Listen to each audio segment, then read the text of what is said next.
This is the anthem. Here's what you came for. This is the moment magic was made for. Come on, let's light up the sky now. You'll feel the magic happening right now. Hello there. Welcome back to Fan Fatales. Take a ride with us on the Hogwarts Express. Walk down Main Street with our best super pals.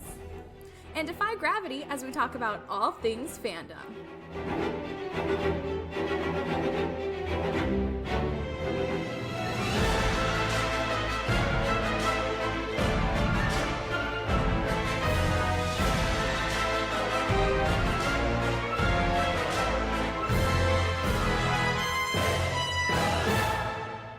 Hello and welcome back to Fan Fatales, a member of the Real Fans Podcast Network. I'm Emma, and this week continues Gabby's time off from reporting as she has a lot of things going on in her life. So this week I am joined by a good friend of mine, the Willa to my Charlene, and the Rose Granger Weasley to my Lily Luna Potter, Julie Rose. Julie, thanks so much for coming on. Hello, thank you so much for having me. I'm excited to be here. Yes. I'm so excited. So we've known each other for a long time now. Yeah, I think it started, 2018? 2018, 2019, something like that. Yeah. Because I remember us getting close during the Tony Awards of like when Cursed Child became popular. Oh, yeah, that was 2018 then. Yeah. Because I think that was like the same week that you joined COL. Yes. Was the week of the Tony Awards, and you and I were just texting back and forth our thoughts about it. So, what were you saying? Were you Jess or Charlene or? I was Maybeck, or not Maybeck. Maleficent. Maleficent. Yeah. Okay. And you were Willa. Willa, yes. But now I've reclaimed my Kingdom Keepers and am now Charlene. Yeah, that makes sense. Perfect. Yes. So we have a list of questions we ask anyone coming on the show for the first time. So are you ready? Sounds good. I am. What is your main fandom? So my main fandom changes like a lot. Like it depends on the year, the time of my life. Right now it is The West Wing, which is a 90s political drama, which I was into in my senior year of high school, and about a year and a half, 2 years ago during COVID, I got back into it. So I do a lot of that. I knew you were gonna say that, not gonna lie. Well, I mean, that's what it is right now. that's your entire TikTok right now, pretty much. Yeah. During the beginnings of COVID, it was Harry Potter. In college, later years. Later years of college, it was Kingdom Keepers, which is when we met. Yeah. And before that, it was The Librarians. Yes. What is your Hogwarts house? I am a proud Ravenclaw. Woo! We love our Ravenclaws on here. We do. So much. Who is your favorite Disney princess? My favorite Disney princess. So Belle is always going to be my girl. Like I always say Belle is my favorite princess because she is. Yeah. She has been my princess since I was a little girl because she's the brunette weird girl who likes to read and she's a princess. So I love her. Yeah. But Rapunzel also holds a very special place in my heart, and Rapunzel's my comfort princess. So a lot of the merch I have is more Rapunzel than Belle, but yeah. So both of them in different ways. Okay. So heroes or villains? Heroes. Yeah. Again, I knew you were gonna say that. Yeah. So I know you just got back from Disneyland and we're at Avengers Campus. I was. So who is your favorite Avenger? Ooh, so I've watched like no Marvel movies. I've watched like 4 or 5 Marvel movies. So going guessing who I think it would be based off of the content that I have seen. Yeah. I think it's Iron Man or Spider-Man, but I can't say like fully, but I'm a Spider-Man girl, like through and through. So those are the two I think when I finally watch all the movies, I'm gonna like the best. Yeah. And then any other fun facts you'd like to say? Ooh, fun facts. I didn't think about that. I'm a cast member. Don't speak for the brand or the company. Should clear that up because technically this is Disney property. And I currently work at Splash Mountain. I did my DCP, my college program, in summer and fall of 2021. I was supposed to have been fall 2020, but that didn't happen. So during my college program, I worked at the Epcot Festival booths and outdoor vending in Magic Kingdom. And then in January, I went part-time, and now I work at Splash Mountain. Woo! Yes. So, as Julie mentioned, we're going to be touching a Disney property. We are going to be sorting some characters from Bradley Pearson's Kingdom Keeper series into their Hogwarts house. Yay! And I'd like to remind listeners that we here at Fan Fatales stand by the fact that we do not allow any hate of any kind on our pages. Yes. Our little disclaimer whenever we do Harry Potter content. Yes. Woo. Woo. So let's just do a rundown of the Hogwarts houses real quick, and then we can get into these characters. Sounds good. So one thing you should know about me is that I study Hogwarts houses and house sorting like it's a branch of psychology. Yeah. So I have studied each of the houses and what makes people go into those houses and what gives them their houses in depth. My roommates and I talk about it all the time. And one of the many reasons I asked you to do this one with me. Sorting is one of my favorite activities. Yes. So Gryffindor, some of the traits for Gryffindors are brave, chivalrous, I cannot speak today. Chivalrous, daring, daring, confident, valiant, and courageous. Hufflepuffs, like me, are some of the traits are loyalty, tolerance, patience, hardworking, friendly, and dedication. Ravenclaw. Yeah. Ravenclaws, like myself, are wise, intellectual, clever, sharp-minded, logical, and creative. We're also accepting and individual, eccentric, unique. And then Slytherin is cunning, determined, ambitious, resourceful, innovative, and accomplished. Woo! So yay for all the houses. Woo! All the houses. We love them all here. Yes, we do. So shall we get started? I have some feelings about a certain house as a Ravenclaw, but I'm not going to be negative and share them.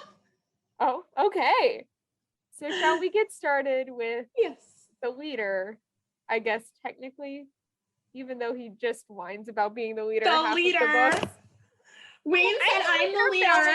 Yeah, Wayne said I'm the leader. So I'm the leader. I'm the leader. How dare Philby say hello to the people before I do? I'm the leader. Of course, we're talking about Finn Whitman. We love him. We do. We love him, but he's child. Okay, so I have some thoughts on Finn. I go back and forth on Finn. So let me say, I've been going back and forth on a lot of them, except for like 2. Yeah. So I think years ago, when I was really looking at sorting the keepers in depth, I said that Finn was a Hufflepuff because of how much everything he does seems to be like to take care of his friends and to take care of Disney and to like serve that cause, be loyal to Wayne, be loyal to Disney. And being the hero for those purposes. And because those are the reasons that he's the hero, I always put him in Hufflepuff. But then part of me also thinks that because he is so self-sacrificial and so focused on being the leader, like there's no house for him but Gryffindor. Yeah. But I don't want to just put him in Gryffindor because he's the main, because it sounds like then that I'm just putting him in Gryffindor because he's the main character. Because he's the main character. Yeah. But it's an ensemble cast, but if there's a main character, it's him, right? Yeah, so, especially in the first book. Yeah. So I used to say he was a Hufflepuff with Gryffindor tendencies, but now I don't know. He might be a Gryffindor. I can't decide. Tendencies? I can't decide either.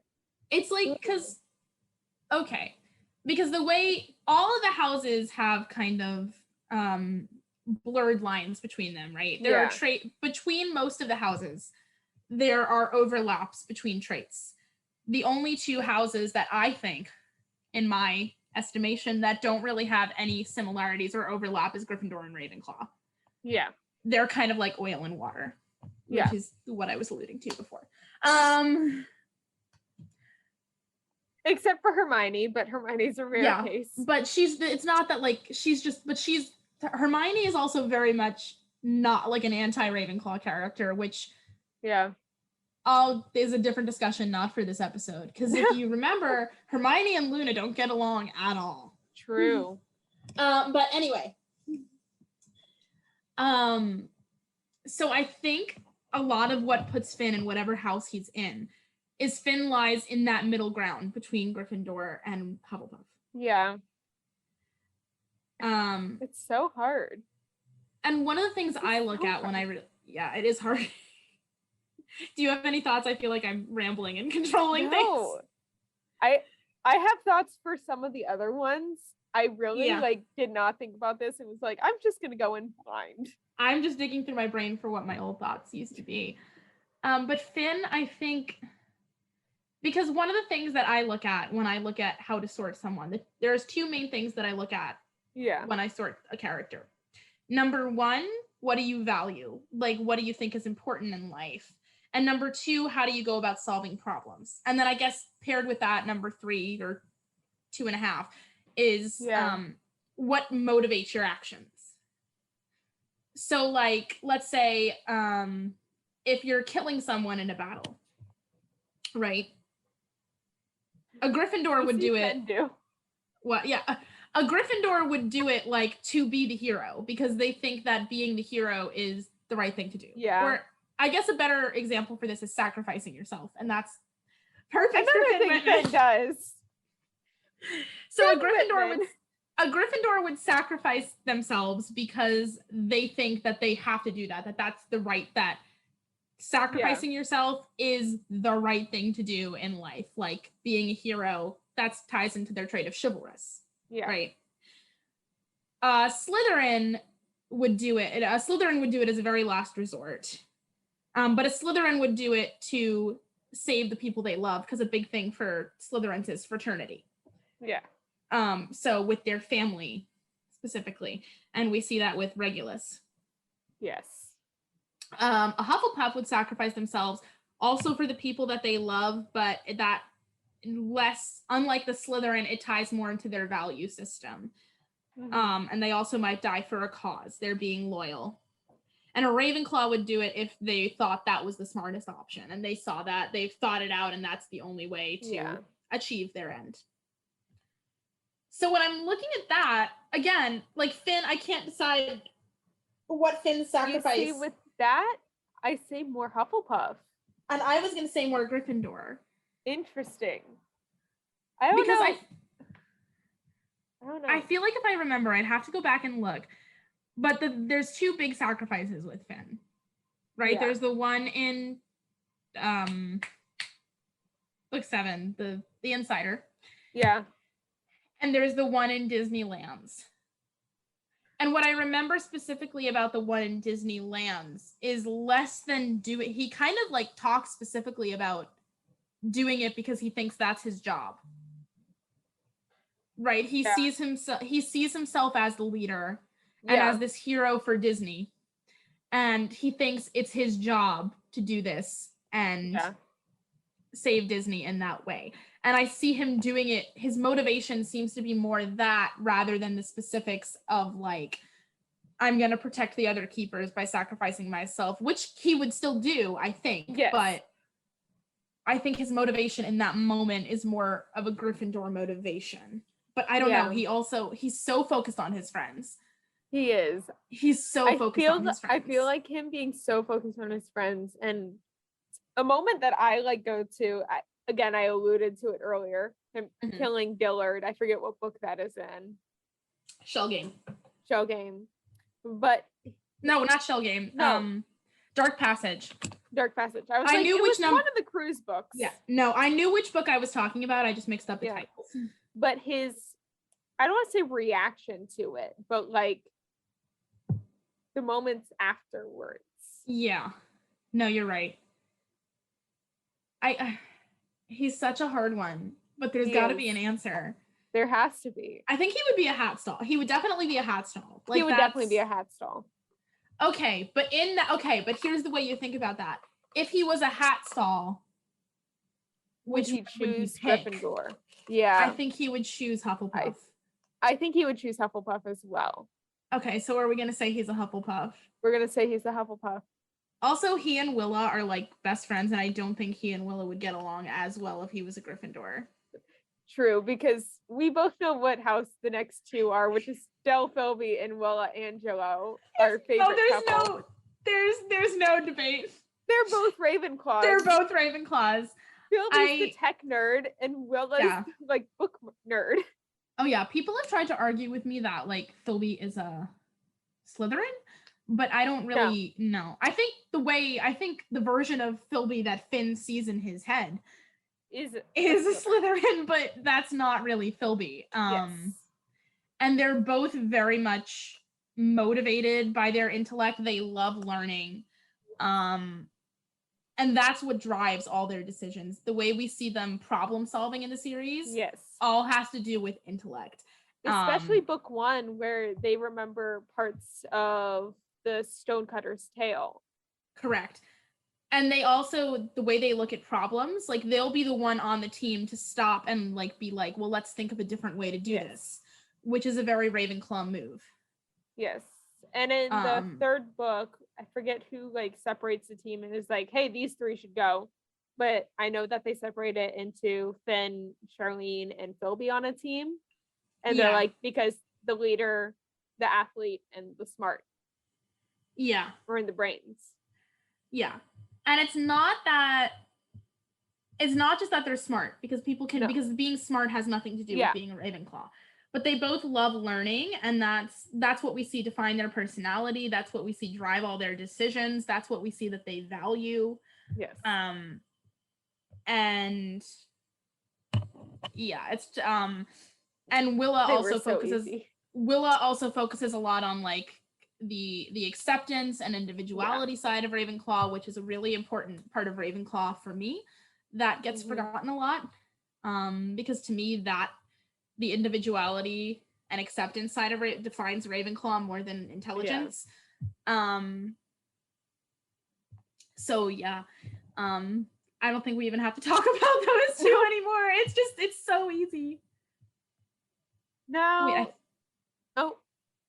No, go ahead. Keep talking. I think I have an old Tumblr post where I wrote out all my thoughts about this. So I'll see if I can pull it up. You can keep talking. Tumblr. So Terry Maybeck, whatever we want to call him, is next. I also have 2 that I go back and forth with on Maybeck. Same. What are your 2? My 2 are Slytherin and Ravenclaw. You see, Slytherin was definitely on there. I don't know about Ravenclaw. Well, I feel like, I think the way I always looked at it is when I reread the books the most recent time, it was a couple of years ago, and I don't think I got all the way through them, but I got farther than I ever had. And oh wait, is this it here? Yeah, I have the post here. Oh no, I have a post that someone else made that I chimed in on. Oh.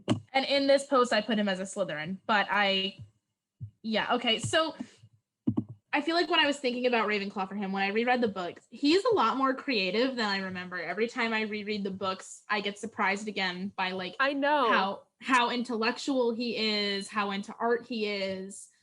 Yeah.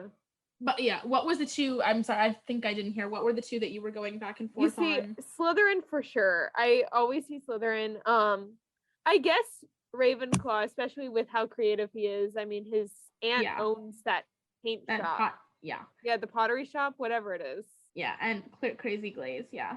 Yeah, Crazy Glaze. And my personal headcanon is that he takes over operations as an adult, but that's... Oh, definitely. That should be a different episode, because I have very thought out headcanons about the post-series Kingdom Keepers. Same. Like, very thought out. Same. But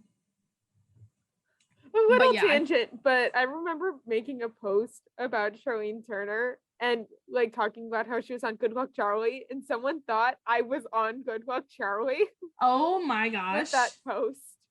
Because canon to the book, she has like appeared on Good Luck Charlie like has twice. appeared on Good Luck Charlie. Yeah. I'm looking through. I wrote a whole paragraph about why I thought Finn was a Hufflepuff because someone asked me. I said I feel like I was like 2019, so I was just about to turn 21 when I wrote this. Okay. I feel like it's because of the way I view Hufflepuffs. For me, I focus a lot on their being just and unafraid of toil. For me, Hufflepuffs are total badasses, and they'd be the one of the 4 houses to be most likely to throw themselves in the line of fire for others because of their selflessness or their belief in justice. That being said, Gryffindors also throw themselves on the line of fire a lot, but I think the difference for me is that when Finn jumps into harm's way or sacrifices himself, it's all in the name of protecting his friends or saving Disney. He believes that he has to do it because it's what's needed to save Disney, which he believes is just and right. So he'll die if it means his friends and his cause being safe. This is Gryffindorish too, but there's a lot of blurred lines between the houses in that area.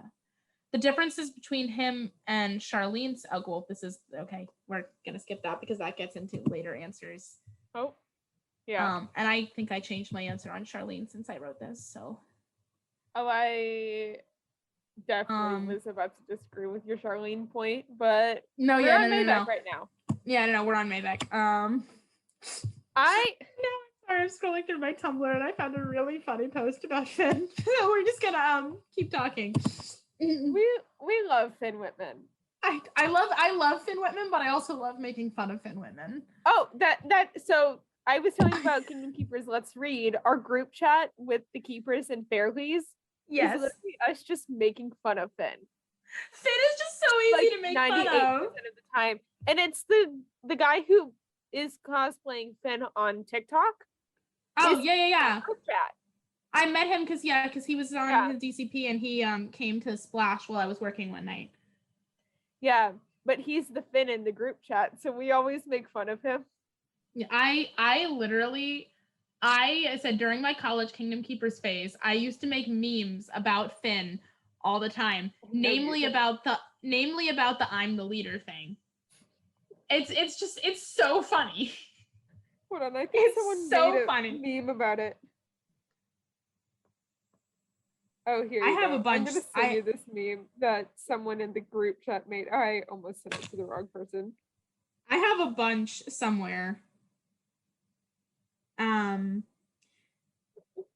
The funniest thing, we're going on a tangent now, but the funniest thing, my favorite thing to make fun of with the whole I'm the leader thing is at the end of Shell Game, he's talking to Willa, like right before they jump off the ship. And in the same breath that he's just like, Willa's like upset because she's like, oh, I thought Philby and I were like liked each other, but now I'm not sure. And in the same breath that he's like, oh, Philby loves you, like you have to hear the way he talks about you when you're not around, yada, yada, yada. And then starts complaining about Philby to Willa.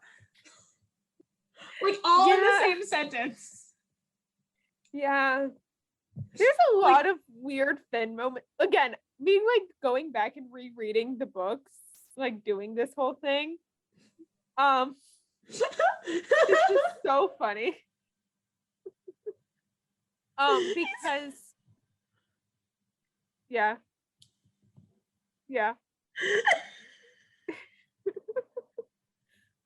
I can see Kat and Jess absolutely making something like that. Yeah. But rereading the books, especially like looking at Finn and Charlene's relationship in the 3rd and 4th book when like Amanda thinks that they like each other. And literally. I'm like, Finn, boy, shut up. Because like there is a little bit of a love triangle going on there at one point. Yes. Before Charlene is into Maybeck. And before Philby kisses Charlene because she's evil in the 3rd book for like 5 seconds. Oh, in the 4th book. I always forget about that. I do too. And I'm about to record that scene and I'm like, I forgot this happens. And I remember, but when I go back to it and I read it again, I remember like how shocked. I vividly remember reading that as like a middle schooler.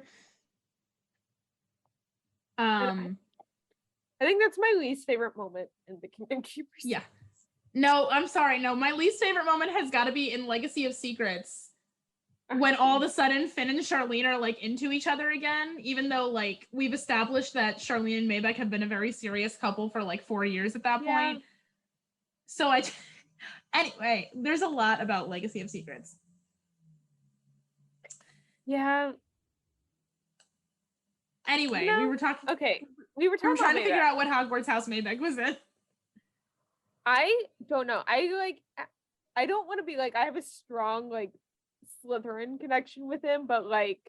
No, I think when you think about it, he's too jaded to not be a Slytherin. Yeah. The way he views the world, because the way he views the world and the way he solves problems is usually a very Slytherin way of solving problems. Yes. Yes. And I think there are other characters who are Slytherins that we'll get to that are different kinds of Slytherins than Maybeck. I agree. But I think he's also a Slytherin. I do too. Okay. Which is a very interesting relationship for my girl Charlene. Because I see her either Gryffindor or Hufflepuff. That's the two that I go back and forth on. And on the post I found, I apparently chose Gryffindor for her, but I think, thinking about it, I think she's a Hufflepuff. You see, I forget the line. It's in the 3rd book, but it's her after she's like finally realized her place on the team. And she's like, so what if our parents find out and like ground us? We have to do this now. And it's just like very like, and everyone's like, what have you done with Charlene? And that moment to me is a very Gryffindor moment for her. That is a Gryffindor. It could, but that moment could be Hufflepuff too. Yeah. I think for me, when I think about, and I could see it either way. Yes. For me, when I think about her as a Hufflepuff, I think about like, she like, and every time I reread the books, I'm surprised by her because I forget how much like she goes to bat for the other keepers. Like she's very dedicated to this.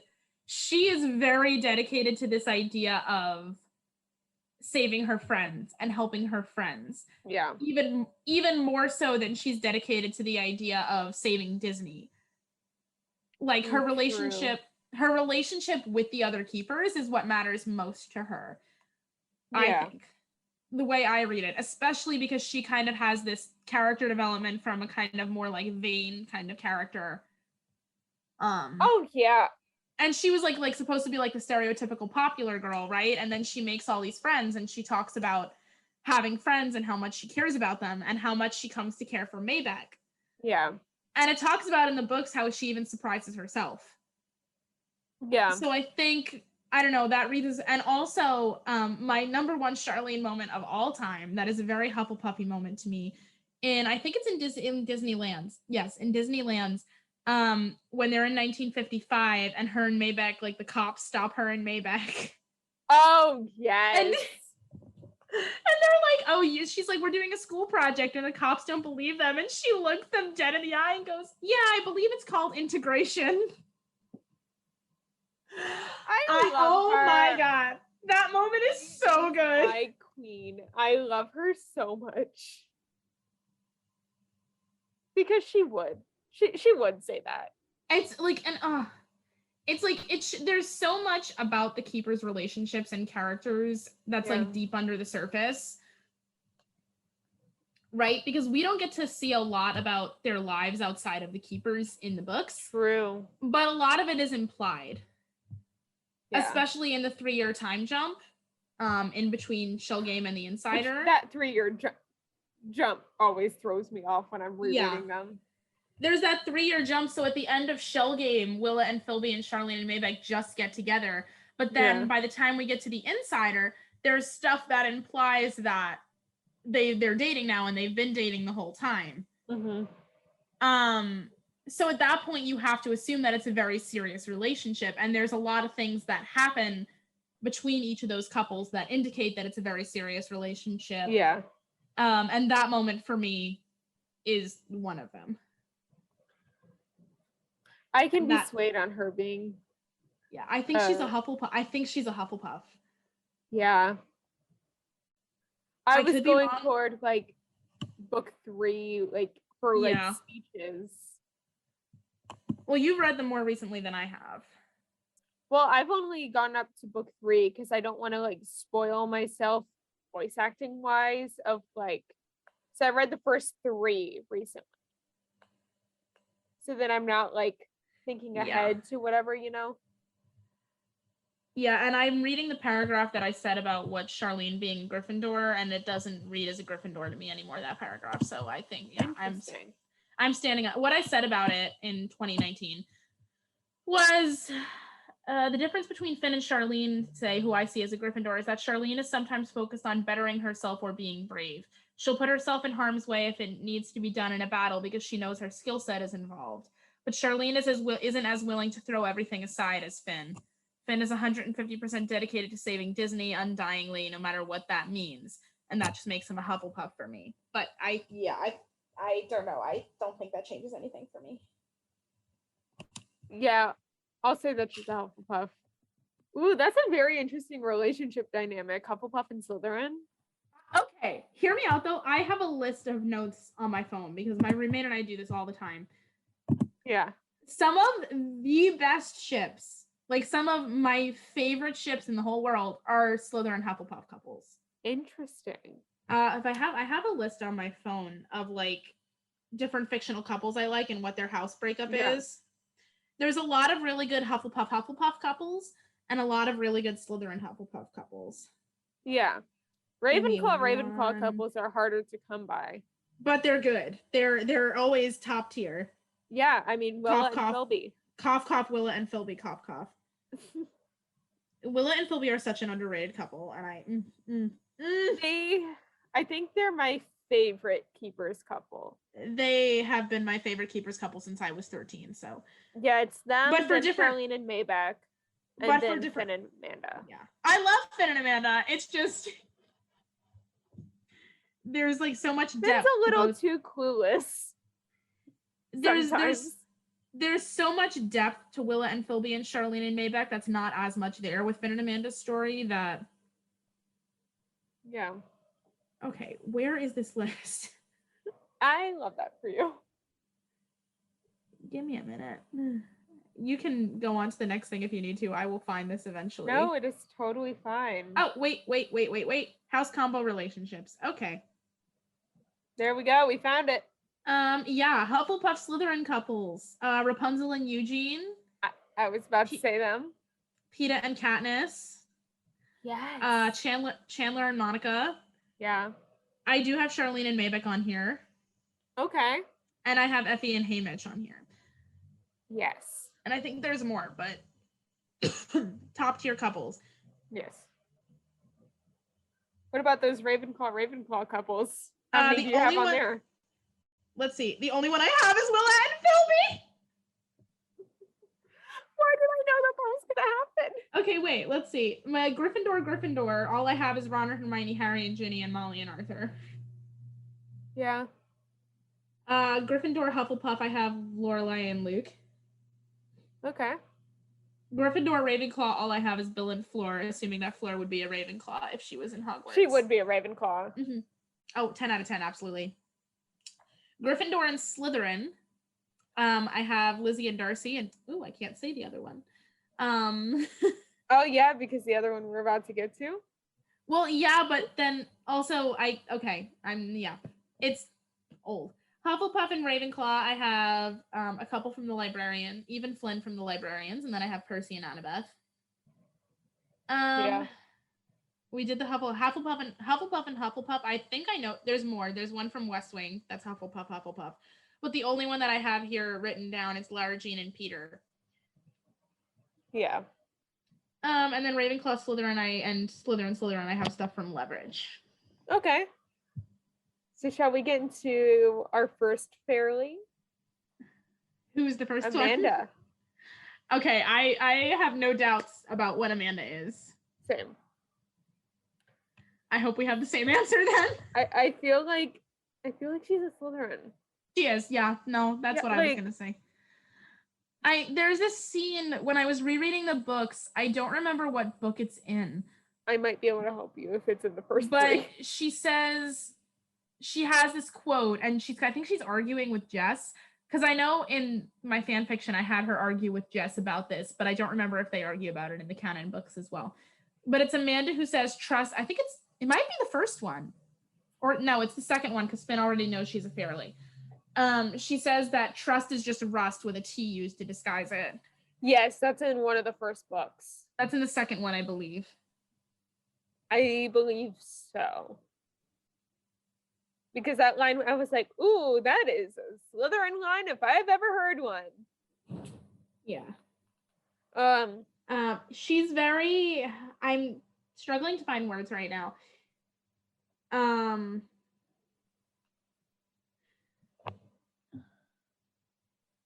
don't know. It's like Maybeck. She's very jaded. But also that's a lot of crap happened to her. Yeah, that's not the only thing that makes her a Slytherin though, because she's very cunning. And when we look at like Finn and we say Finn and Charlene are Hufflepuffs, right? Protecting people, or protecting their cause, or Finn possibly being a Gryffindor because we can't decide. We still can't. For the cause or for each other. Amanda would like kill people to protect the people she loves. And it's only about the people she loves, because we see in Disneyland's that she's willing to sacrifice Disney and sacrifice the world in order for it to mean Finn stays alive. And that's a very Slytherin mentality. Everything she does is to protect Jess, to protect Finn, and specifically them. Like she would put aside saving Disney. She would put aside saving the other keepers who are also her friends to protect Jess or Finn. Because those are the two people who are the most important to her. And I think about the first moment she uses her fairy ability in front of Finn, or one of the first time when they're in that truck and the guy opens up it and sees like a phone or something go off, and her moving a rock outside with her power to like protect Finn. Yes. And I find that moment to be like very resourceful and very Slytherin, because she isn't like being like, no, stop. Yeah. And the moment that like when we're looking at Finn and Amanda, if we're looking at Finn and Amanda as a couple, because that can help. Yeah. Whether he's a Gryffindor or a Hufflepuff works for this, is a Gryffindor Slytherin couple or a Hufflepuff Slytherin couple. Yes. Where when he's about to sacrifice himself in Disneyland's sorry, I'm talking to my roommate too. That's no problem.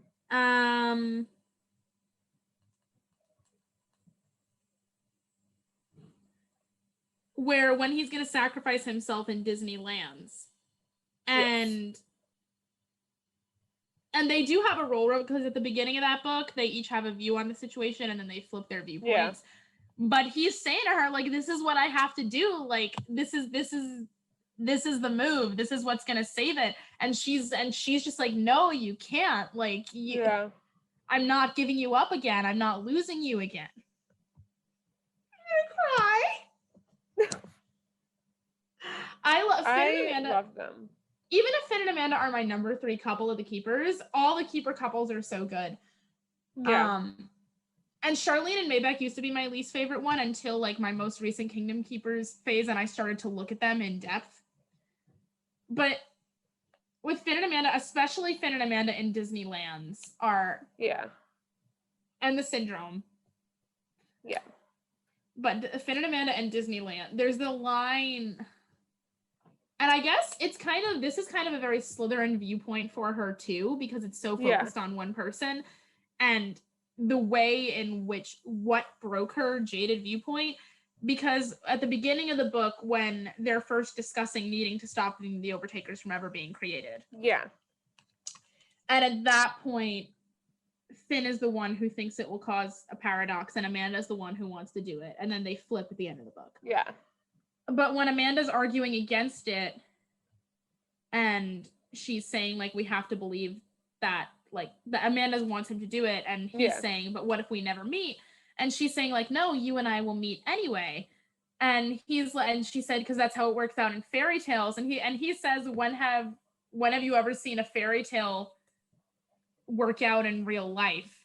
And she says, I see it every day. I'm looking at one right now. I forgot about that moment. Oh my god. Moment, I was reading it in my freshman year dorm room. I lost my mind. I had to put the book down and take a walk. Yeah. Yeah. So yeah, she's a Slytherin.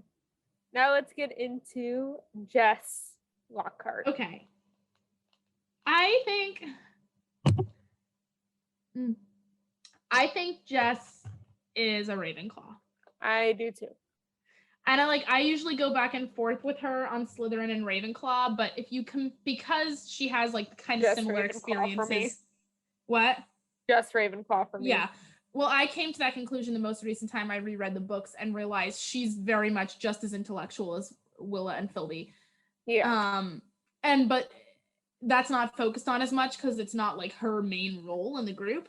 No. But one thing that's really interesting, and this obviously doesn't make her a Ravenclaw, but they talk at one of the books, they mention that I knew that Willa and Philby went to like a gifted school. Yeah. But I didn't realize until the most recent time I reread that Jess goes to school with Willa and Philby. Yeah. Jess is also in the gifted high school. And then Finn and Amanda and Charlene and Mavic, they're just like in different districts. Yeah. But and she gives me very much like Luna Lovegood vibes. Yeah, and I realize that every time I reread the books, I realize that more and more.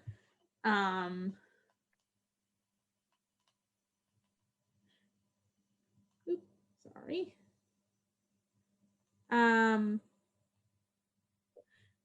And she also like it's easy to say she's a Slytherin because her and Amanda have such similar experiences and like those jaded viewpoints. However, if you look at some of like her and Amanda do see things very differently. Yeah. She starts she's more likely to trust the keepers. She right away. And also the individuality thing is big with her too. Yeah. Especially because of her experience as a Fairley. And I think her and Amanda took that trauma and processed it differently. And it gave them different viewpoints. Yeah. And I especially think about like her after being taken over by the Overtakers in like the first book and a half. Mm-hmm. And her reaction to that is a very, I feel like Ravenclaw kind of, and not Slytherin. Expand on that. I'm interested. Because she keeps on talking about like how she feels bad for everything happening, like that happened to her now friends.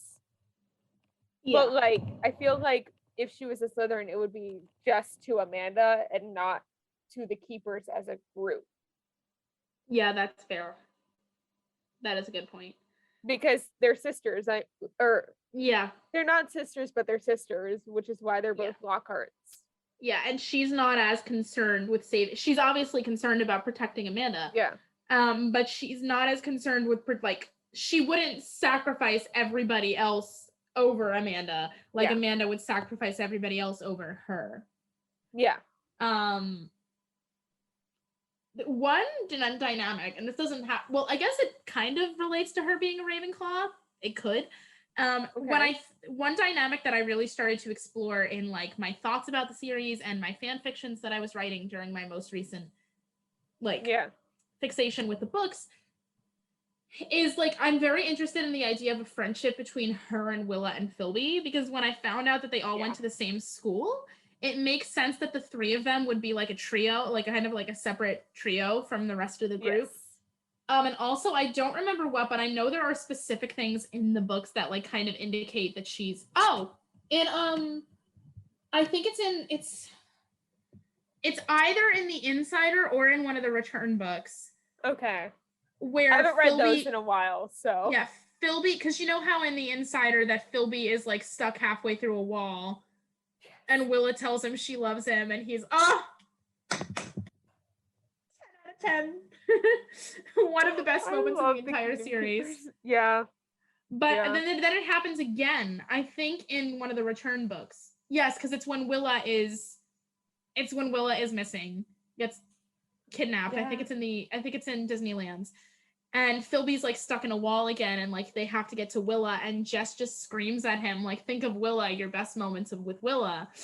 And then when they save Willa, Jess is the one who gets her out of the chest, and she says to Willa, like, Philby saved you. And so, like, I feel like she knows them well. Like, she knows them as a couple more closely than the others do, which themselves. She knows them as a couple more than the other keepers know them as a couple. Yeah. Whereas the other keepers might know them as their individual friends. But if she sees them if she saw them on the daily in high school and they were like a friend group and she was the third wheel, it would make sense. And I think that, I'm very interested in the idea of like the Jess, Willa, Philby trio. Yeah. And then I used to think Charlene would be Willa's maid of honor, but I've also played with the idea that it would be Jess. Because I don't know, because like I think Willa, it's just playing, it's all headcanon, right? But playing with the idea that if they would be very close friends because they went to the same high school. Yeah. But I've always just thought of like Will and Charlene being each other's maid of honor. Yeah, and Amanda and Jess being each other's. So that everybody gets it, because they would probably balance it out like that since they're all such close friends, so that everybody gets a chance. Okay, yeah, fine, okay. I'm sorry, I'm such like a Charlene girl at this point. No. I support you. I also think that Jess helps Philby. I think, okay, these are tangent headcanons. That should be a separate episode, but it's fine. I think I headcanon that Jess is the first person Philby tells he's going to propose to Willa, and I think Willa is the first. I think Willa is the first person that Finn tells when he's going to ask Amanda to marry him. Yeah. Who do you think Maybeck would tell? Oh. If we're doing the couples. Either Willa or Finn. Or would it be out of Westfield and Charlene like just gives up and proposes to him because he's taking forever? Okay, but I think, we definitely should do another episode together about our post-series headcanons. I think Charlene and Maybeck are the first ones to get married. Yes. I can also see her like proposing to him because she's like so sick of him. Like, I've thought about that with Willa and Philby too. I could see that with all of them, not gonna lie. Yeah, so as a quick like Spark Notes version, no specifics of all the details, I think that Charlene and Maybeck get married in college. Yeah. Willa and Philby get married like right after they graduate college. So, and they're only waiting until they finish school. And Finn and Amanda get married like a little bit after that. Yeah. No, Amanda would be the one who gives up and proposes to Finn. I don't know. I think she would be nudging him. So I did write another fan fiction. It was kind of a crack fan fiction where it's like Jess and Charlene are pressuring Philby to finally propose while they're all singing drunk karaoke at a bar. I read that. Yeah. You sent that to me when we were in our like Kingdom Keepers phase when I was finishing high school and you were starting college. Yes, and they're like singing, and they're singing. Charlene and Amanda and Willa are all gonna sing "Dear Future Husband." Yeah. And they're trying to convince Willa to sing the lyrics to Philby to convince him to propose to her. I love that. And Jess, and then that was what I played with the Jess and Philby friendship, because Jess knows it's all happening and she's just like watching Philby figure it all out. Because her and Philby are the designated drivers. Yeah. They would be. I mean, obviously everybody would do it, but on that night. Yeah. But anyway, so Jess is a Ravenclaw. So shall we finish it off with the man himself, Wayne? Oh, I've never thought about Wayne before. Interesting. I figured we should do Wayne because, he kind of started the Keepers. Yeah, but I've never thought about it before, so I don't know what to say. Ooh, we're getting real life thoughts from Julie. I don't know, and I haven't read the books in so long. Okay. Okay. Yeah, in the book I'm on, he's kidnapped, so it doesn't really help me out right now. The most suspenseful moment of my entire adolescence was when Wayne was kidnapped. Yeah, I think I'm about to record him getting unkidnapped because I think Charlene is there when that happens. Yes. So yeah. And when they think in the third book, when you think Wayne is dead and then he's not. Yeah, I just had to film sad Charlene thinking that Wayne was dead. Yeah, and then in the 7th book, yeah, he's actually dead. Yeah. And then in the Insider, apparently not for reasons, not the Insider, the last Disneyland's. Yeah. And nobody understands how Dillard and Wayne are alive again, but it's fine. Yeah. Ooh, I didn't even think about this really. I don't know. I feel like okay, so we can look at Wayne because Wayne really only comes in as like the Dumbledore kind of mentor figure. Yeah. So it's not like we can look at him. But like look at him, 1955 Wayne. Yeah. Is Wayne a Gryffindor? I don't want Wayne to be a Gryffindor. I don't want Wayne to be a Gryffindor. Because Gryffindor is kind of my default house. Really? Yeah, but like so. But if we can't decide, if Finn is either a Gryffindor or a Hufflepuff, it makes sense that he would look up to Wayne as a Gryffindor. Yeah. Yeah. Mm-hmm. So are we just going to sort Wayne into Gryffindor? I don't know. Can't we just say Hufflepuff? We can say Hufflepuff. But I don't know. I can't. Oh, wait. Hold on.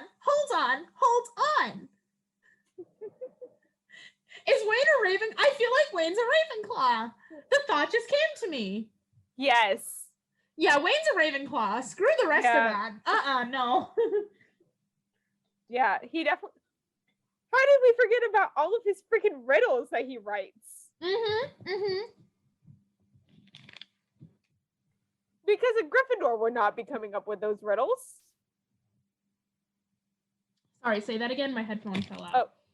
A Gryffindor would not be coming up with those riddles that he comes up with, or the tail, the Stonecutter's tail. No. And he cares about like, oh my god.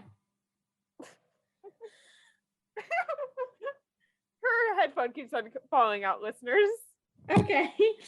He cares about like the values of Disney, like yes, Disney's influence and what it means for life and the world. And it's the way he talks about Willa and Philby and Jess and like, oh, and that's another thing. He is so focused on like each of their individual abilities and personalities and strengths. Yes. And individuality is such a big thing. Yeah. Okay. He's a Ravenclaw. 10 out of 10. There we go. I am happy to have Wayne Kresge in my house. Yes. I guess definitely put the wrong last name for him because I thought of Wanda's last name. Okay, because in the 3rd book they say that Wanda's last name is Alcott, but then I think in the 7th book or the Return books they call her Wanda Kresge. Of course they do, because I put Alcott on here. I was like, wait a second, no. Oh, do you want to hear something really gross that I realized last week? So in the 3rd book, when Wanda appears, correct? Yes. The Keepers are 13 or 14. They're in 8th grade. So they're at most 14. Yeah. Wanda is 30. I am turning 24 this year, which means I'm 6 years older than the Keepers in book 3, but I'm only 4 years younger than Wanda. Wait, no, more than I'm like 10 years older than the Keepers. I don't know why I said 6. I'm 10 years older than the Keepers in book 3, but 6 years apart from Wanda. So I am closer to age in Wanda in book 3 than the Kingdom Keepers. I always forget Wanda is an actual character, not just like a fan-made character that someone made up. She shows up so sporadically. Yes. So like, again, I was rereading the books so I could get to the point where I started recording. Yeah. And I remember texting Skylar and being like, I forgot Wanda's a real character. Because I definitely thought someone made her up during the Instagram phase of Kingdom Keepers. Well, there's so many unanswered questions about Wanda too. Like, where did she come from? Who's her mother? Wayne was with the Imagineers in 1955 and he was like 18 years old. So now he's like, I think I did the math once that in the first book, Wayne is in his 70s. Yes. And Wanda's only 30. So like, he was like 40. Did he adopt her? That's a good question. Did he? I don't know. We don't know. No, so speaking from someone who was in the Kingdom Keepers fandom in the olden days, like when the books were coming out. Yeah. There was a lot of characters who were real, like Brooke, who appears, I think there's a character named Brooke who helps them in The Insider, I believe. She's a real person who was one of my friends during the early days of the fandom. She interned with Ridley. Wow. So I wonder, and I know Wayne was a real cast member. So I wonder if Wanda was a real person. I wonder, like, is Wanda, or no, maybe not, but like all like the one-off cast members that are mentioned, like there's like a cast member named Megan who helps them in book 4. Like, are all of those based off of real people? Is a good question. Definitely, right? It's gotta be. I don't know. Yeah. Well, Julie, it was so nice having you on. Yes, it was so nice being here. Thank you. I had fun. Where can the people find you? Okay, so mainly the main social media platform I use for fandom interaction and stuff like that now is TikTok. My username is @JulieTheBibliophile. One sentence, no caps. And if you want to see me on Instagram for some reason, that's where I am on Instagram as well. And Tumblr. But and it will be links in our description down below. And I don't really use Tumblr. Yeah, and I don't really use Tumblr anymore. But it's Julie the Bibliophile there. And I also have some Kingdom Keepers fan fiction on Archive of Our Own, if you're interested in reading that. It's old fan fiction, but it's there. My main one is called Once Upon a Dream, and it's a fan fiction that plays with what would have happened if the Keepers had caused a paradox. Yeah. Coming back from 1955, and had they never met. That's on Archive of Our Own, and the username for that is Kingdom Keeper of the Library. Well, again, thank you so much for coming on. It was so nice chatting with you. Yeah, thank you for having me. Yeah. Okay, so let's get into this fandom news. The 1997 TV production of Rodgers and Hammerstein's Cinderella, starring Brandy and the late Whitney Houston, has set a 25th anniversary reunion special for ABC Network's 2020 during Disney's World Princess Week on August 23rd. Hogwarts Legacy, the open world adventure set in the wizarding world of Harry Potter, originally given a holiday 2022 release window, is now a 2023 game. Publisher Warner Brothers and developer Avalanche Software announced a delay in a new release date for the game, which will be on February 10th of 2023.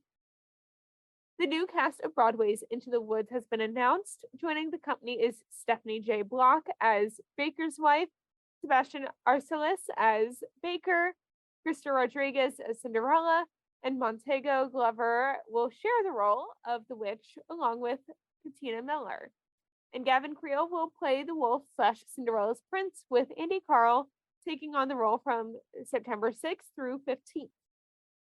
As Disney Parks prepare to celebrate its 40th anniversary of Epcot on October 1st, fan favorite tours from the Enchanting Extras collection are returning to Epcot beginning on October 2nd. The world premiere of Grammy and Academy Award winner Melissa Etheridge's new off-Broadway solo show, Melissa Etheridge Off-Broadway, My Window, A Journey Through Life, will play at New World stages for 3 weeks in October. Disneyland Magic Key renewals open the week of August 15th. Off-Broadway's Between the Lines has moved up its closing date a month to September 11th. Disney Cruise Line has announced that COVID-19 vaccination requirements for children will be reduced beginning September 2nd. RuPaul Drag Race star Alaska's Drag the Musical has set its world premiere at Hollywood's Bourbon Room. Jonathan Groff and Lindsay Mendez are to join Daniel Radcliffe in New York Theater Workshop's production of Merrily We Roll Along off-Broadway in November. And finally, Jesse Williams and Jesse Tyler Ferguson will return to Take Me Out on Broadway. Thanks for listening to this week's episode of Fan Fatales. We are a proud part of the Real Fans Podcast Network. And if you want to check out more shows on the network, you can find them on rf4rm.com. Join us next week where Gabby will be returning to talk about A Galaxy Far, Far Away. I'm so excited to have her back on. Remember to subscribe to us wherever you get your podcast and subscribe to us on YouTube. Please leave us a review and comment down below to tell us what you think of the show. And remember to follow us on Instagram and Twitter at FanFatalesPod for the latest updates and to possibly be featured in a future episode. Now, my Instagram, Twitter, and TikTok are all at SnippyEmma, which is SNIPPYAMMA. Our editing is by the wonderful Carol Linsmeyer. As always, thanks for tuning in. Bye! The views expressed in this episode do not reflect the brand or company they are about.